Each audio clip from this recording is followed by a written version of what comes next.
बिस्मिल्लाहिर्रहमानिर्रहीम। दोस्तों, आप सबको वेलकम करता हूँ अपने यूट्यूब चैनल पर। अगर ऐसा कहा जाए कि कराची पाकिस्तान का सबसे बड़ा तारीख़ी शहर है तो ये गलत ना होगा। इसकी आबादी तकरीबन 4 से 5 करोड़ है। लेकिन क्या इसमें ऐसी आज भी सड़कें और ऐसी खंडरात और ऐसी बिल्डिंग्स मौजूद हैं जो कि अपने अंदर एक नई कहानियाँ समाये और बसाए छुपाए बैठा है। ऐसी कहानियाँ असल में क्या ताल्लुक़ रखती हैं? बहुत सारे ऐसे वाक़यात देखने में आते हैं जिनका हमारे पास कोई जवाब नहीं होता। इवन पुलिस उसको इन्वेस्टिगेट करना बंद कर देती है।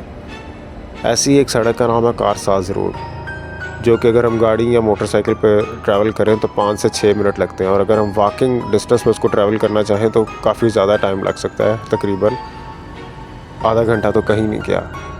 लेकिन फिर भी इसमें अक्सर हम लोग देखते हैं कि हादसा देखने को आए हैं, और कुछ जो लोग हादसा का जिक्र करते हैं वो ये भी कहते हैं कि इनको कोई ऐसी चीज़ नज़र आती है या किसी ऐसे अनजान मखलूक का एहसास होता है जो कि आम एहसास नहीं होता, आम लोगों में से कोई नहीं होता। ऐसी कहानी 2 भाइयों की है जो कि एक शादी से होते हुए जा रहे थे।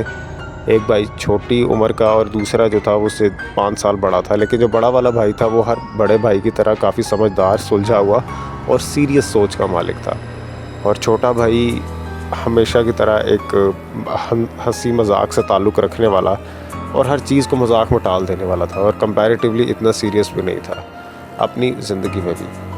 अब अक्सर गुज़रते हुए हम लोग कारसाज रोड पे ये देखते हैं कि ये रोड बहुत लंबी है और आगे जाके बहुत सारे इलाकों को मिलाती है। इसके अलावा अगर हम बाकी सड़कें, और हाँ, एक सबसे बड़ी बात इस रोड की ये भी है कि ये आगे पाकिस्तान नेवी के कुछ वहाँ पे बिल्डिंग्स हैं, और कहा यह जाता है कि नेवी की कुछ सीक्रेट बिल्डिंग भी हैं, ट्रेनिंग सेंटर्स कहें या उनकी कोई खुफिया जगह। आर्मी की जितनी ऐसी जगह होती हैं वो काफ़ी खुफिया रखी जाती हैं जानबूझकर। लेकिन अब किसी चीज़ का नज़र आना, इसमें कितनी सच्चाई है इसके बारे में कुछ भी नहीं कहा जा सकता है। अब 2 भाई जो गाड़ी में जा रहे थे, उनमें से छोटा भाई अपनी ज़िद के मुताबिक गाड़ी चलाने की ज़िद कर रहा था, और बड़ा भाई उसी के साथ बैठा हुआ था और मोबाइल इस्तेमाल कर रहा था। अब गाड़ी पे या मोटरसाइकिल पे मैक्सिमम 5-8 मिनट लगते हैं। उसका कहना ये है कि जैसे वो सड़क पे एंटर हुआ और इसको बाएं जानिब उसकी गाड़ी काफ़ी स्लो चल रही थी, तो अब उसको सामने से एक औरत नज़र आई जो कि दुल्हन के रूप में थी। वो आ भी शादी से रहे थे, और छोटे भाई ने मजाकिया अंदाज में गाड़ी में बैठे हुए गाड़ी चलाते हुए कहा कि देखो, एक दुल्हन ऐसी है जो जिसको शादी से हम आ रहे हैं, और उसके साथ इतना प्रोटोकॉल था, और ये पता नहीं कौन है जो अनजान सी सड़क पे ऐसे खड़ी किसी का वेट कर रही है। उसके मुताबिक, उस लड़के के मुताबिक, कि ये आवाज़ बहुत ज़्यादा धीमी थी और गाड़ी से बाहर किसी के सुनने का सवाल ही पैदा नहीं होता था। लेकिन जब ये आवाज़ उसने अपने मुंह से निकाली तो उस दुल्हन ने बाकायदा उसको घूर के देखा, जो गाड़ी से ना सिर्फ बाहर बल्कि अच्छे खासे फासले पर थी। एक मामूली बात का उससे पहुँचना, उसको समझ आ जाना बहुत ज़्यादा हैरानकुन और बहुत ज़्यादा तशवीश का बाइश था। लेकिन चूँकि उन्होंने इस बात को इतना ज़्यादा गौर नहीं किया, लेकिन छोटे भाई का कहना यह था कि मुझे फ़ील हुआ था उसका देखना।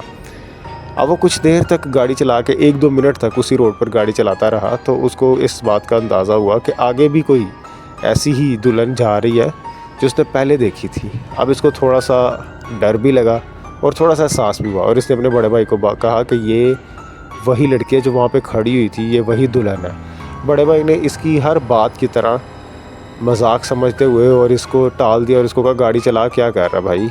एक नॉर्मल छोटा भाई जो काफ़ी मजाक में रहता हो, और उसकी इस तरह की सीरियस बात करना आमतौर पर घर वाले बड़े जो होते हैं वो उसको टाल देते हैं या उसको आगे फोकस करने का कहते हैं। इसी तरह बड़े भाई ने भी उसको यही बात कही कि यार आगे गाड़ी चलाओ, ऐसा कुछ नहीं है, क्या हो गया मतलब। और इवन बहुत हद तक ये भी माना कि वो मजाक कर रहा है। लेकिन इस दफ़ा ये बात एक नहीं हुई थी कि बड़े भाई ने उसको देखा था दुल्हन को, पहले उसने शायद गौर ना किया हो या देखा ना हो ये। अब फिर जब गाड़ी चला रहे थे 2 से 3 मिनट के वक्फे के बाद फिर से वही दुल्हन नज़र आई, और इस दफ़ा बड़े भाई को भी काफ़ी तशवीश हुई। लेकिन उसकी समझदारी का मुजाहरा यही था कि इस बात को ऐसे इग्नोर कर दिया जाए और इस रोड को जितनी जल्दी हो सके कवर किया जाए।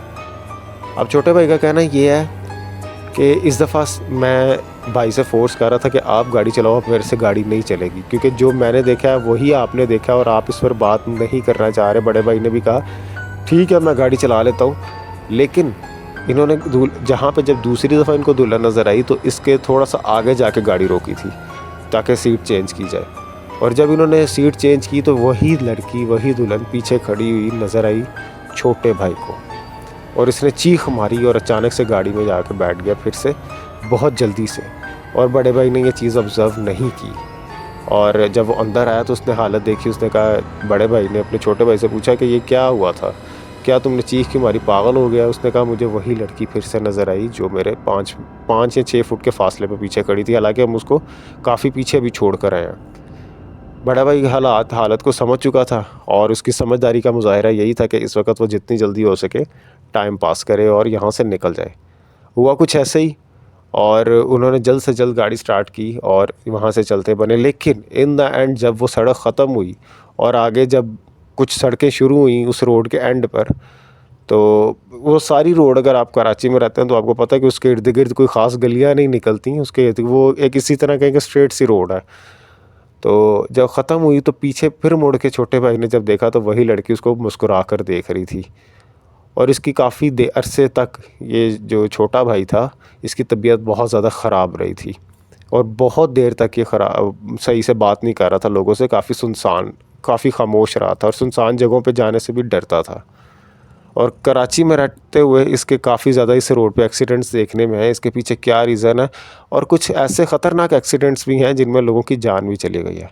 इस बात को मीडिया भी इतनी कवरेज नहीं देता और इस बात को इतना इशू बनकर दिखाया भी नहीं जाता क्योंकि सब डरते हैं। हकीकत क्या है ये सिर्फ अल्लाह की ज़ात जानती है। अगर आप कराची से हैं तो अपने अपनी राय का इज़हार कमेंट बॉक्स में ज़रूर करें। अपना ख्याल रखें। अल्लाह हाफ़िज़।